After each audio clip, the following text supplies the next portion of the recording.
ازيكم عاملين ايه؟ يا رب تكونوا كويسين. جايه لكم بقى بوصفه سهله وبسيطه ومش محتاجه اي وقت ولا اي تكلفه خالص.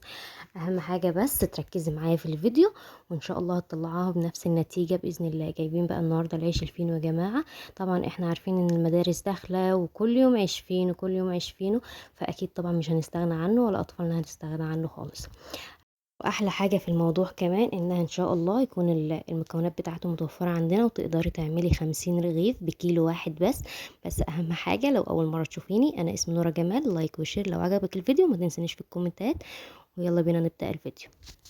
معايا اول حاجة هحط معلقة كبيرة من الخميرة الفورية، وهحط معلقتين من السكر، معلقتين كبار، وهحط كوبايتين كبار من المية العادية. لو الجو برد احط مية دافية، لكن الجو حر دلوقتي فاحط مية عادية خالص. حطيت الكوبايتين، بعد كده هقلبه شوية علشان السكر يدوب بس. هقلبه بالشكل اللي انتوا شايفينه ده. لو عرفتي تفك الكتل الخميرة عادي، لو سيبتيها برضو عادي، كده كده مع العجنة هتروح، مفيش مشاكل. قلبتها بقى كويس، وبعد كده هنزل بكمية شوية بشوية من الدقيق. مش هحط كله علشان انا معرفش نوع الدقيق. طبعا هحط معلقة ملح مع الدقيق، ما تنسيهاش. حطينا بقى كده وقلبت اهوت. طبعا لسه هيبقى عايز، بس انا لازم اقلبه كله شوية علشان الدقيق ما تكتلش معايا. طبعا الدقيق كل فيديو هنقول يختلف عن النوع اللي قبله، يعني كل واحدة بتبقى عندها اكيد دقيق مختلف عنك الكلام ده. فانت حطي شوية بشوية. انا هنزل بقى بنص الكمية التاني، وهفضل اقلب فيه. حطيت المعلقة الملح، هعجن بقى فيه بايديا علشان الم كل ده. طبعا لسه من المنظر ده عايز طبعا دقيق تاني. انا بس بحاول المه شويه بشويه علشان ما يبقاش عايز ميه، لكن لما يبقى عايز دقيق بيبقى كويس احسن ما يبقى عايز ميه تانية. هلمه اهو بايديا بالشكل ده. هحط كميه دقيق كمان لحد ما الكيلو بتاعي كله يخلص يعني. بنزل شويه بشويه بالشكل اللي انتوا شايفينه ده. بفضل اقلب، وهنزل باخر بقى كميه الدقيق بتاعي. عجن العيش الفينو بيبقى طويل شوية، بيبقى العجن طويل شوية علشان تطلعي فراغات في قلبه كويسة. لازم يبقى فيه عرق كده معاكي. هفضل اقلب فيه بقى واعجن فيه لحد ما يوصل للقوام اللي انتوا هتشوفوه دلوقتي. انا هاخد معايا كيلو من الدقيق، كيلو ونص كوباية. انتي ممكن يحتاج كيلو بس، ممكن يحتاج اكتر، ممكن يحتاج اقل. فاحنا لازم ننزل بواحدة واحدة. عجنته بقى واتلم معايا خلاص بالشكل ده. هحط معلقتين من الزيت، مش هكتر، معلقتين كبار علشان يعني الزيت لما بيبقى فيه كتير ما بيبقاش حاجة حلوة. هلم بقى العجينة بتاعتي بالزيت. هفضل اعجن فيها لحد ما العجينة تشرب الزيت خالص، وميبقاش فيها اي زيت باين خالص. اهم حاجة بس تمشي معايا على الخطوات يعني واحدة واحدة وكده، وهتلاقي ان شاء الله النتيجة ممتازة من اول مرة ان شاء الله. لميت اهوت الزيت، وعجنت العجينة كويس. تاخد من 10 دقايق ل12 دقيقة تقريبا. هحط بقى في الطبق بتاعي دقيق.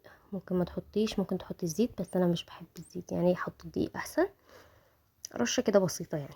واقطع العيش بالشكل اللي انتوا شايفينه ده. طبعا ممكن تصغروها شوية، انا مكبراها بصراحة، عملت 25 رغيف علشان كبرتها شوية. لكن انت لو عايزاها 50 رغيف فعلا اقسميها علشان هي بتبقى اصغر من كده، مش كبيرة زي ما انا عاملاها. بفضل بقى اقطعها. انا مش بخمرها يا جماعة، انا مش بخمر اي حاجة. انا بعد ما عجنت قطعت على طول وفردت على طول اهو. انا هفرد معاكم اهو، يعني رشة دقيق بسيطة كده على الرخامة بتاعتك، وبعد كده بفرد. ممكن تحطي زيت برضو، بس انا حطيت دقيق، مش بحب احط الزيت. بفضل افرد بقى فيها بالشكل ده. لازم يبقى مطول، يعني انتي بتفرديها تبقى مطولة كده شوية. طبعا احنا لو صغرنا الكمية هتبقى الرغيف اصغر، يعني انتي زي ما انت تحبي، عايزة تكبريها عايزة تصغريها زي ما انتي تحبي، مفيش مشاكل. انا لفيتها اهو، لفيتيها رول، وبعد كده بقفلها بالشكل ده. طبعا ما بتلزقش عشان فيها دقيق كتير. التانية ان شاء الله هتلزق عادي. اهم حاجة بس تقفليها من الجناب علشان ما تطلعش حاجة فاتحة يعني معاكي وكده. نبركنها بقى على جنب، او ممكن تحطيها في الصاج او في الصينيه بتاعتك على طول. يعني ما تسيبهاش على الرخامه يعني على طول، انا بس بقى عشان بعمل الفيديو. لكن انتي على طول حطها في الصينيه، علشان الصينيه طبعا هيخمر على طول، ما ينفعش يخمر وتشيليه بعد كده، هيبوظ الدنيا بصراحه. بفردها بالشكل اللي انتوا شايفينه ده.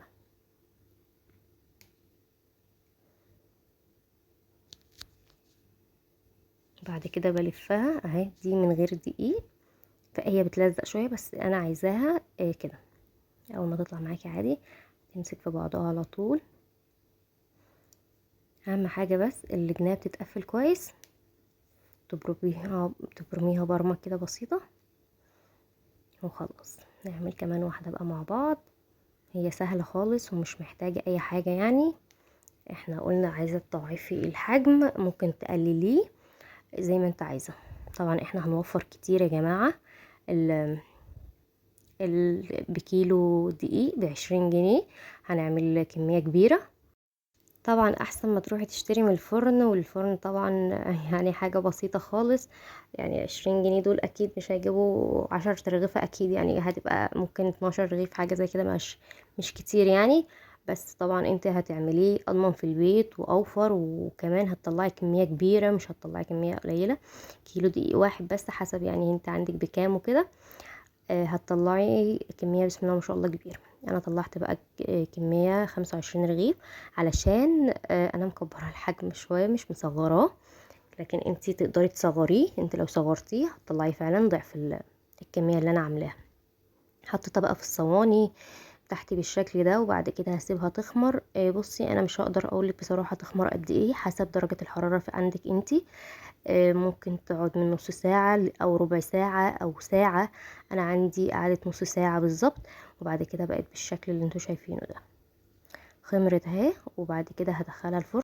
طبعا تقدري تدهني وشها باللبن او بالبيض او باي حاجة، بس احنا معانا الفيديو النهاردة توفير لكل حاجة.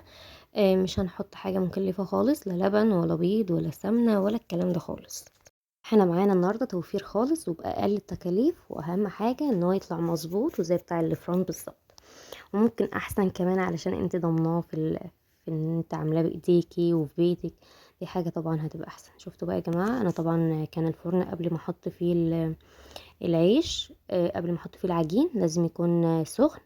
بعد كده بحط العجين. بصوا يا جماعة الرغيف طالع عامل ازاي، السمك بتاعه هايل، وقلبه كله قطن بصراحة كده، حاجة كده في منتهى الجمال وطري بطريقة غريبة. طبعا احنا اول ما بنطلعه من الفرن لازم نغطيه شوية، يبرد كده مع ان انت تغطيه علشان يبقى طري بزيادة. اي معجنات طبعا بتبقى وشها ناشف شوية. انا هحطها يبرد وبعد كده ايه، اقطعه. انا بعد ما سيبته يبرد عامة بقطعه بالشكل اللي انتوا شايفينه ده. شايفين يا جماعة قلبه عامل ازاي؟ حاجة حلوة وفي نفس الوقت انت ضمناها في بيتك.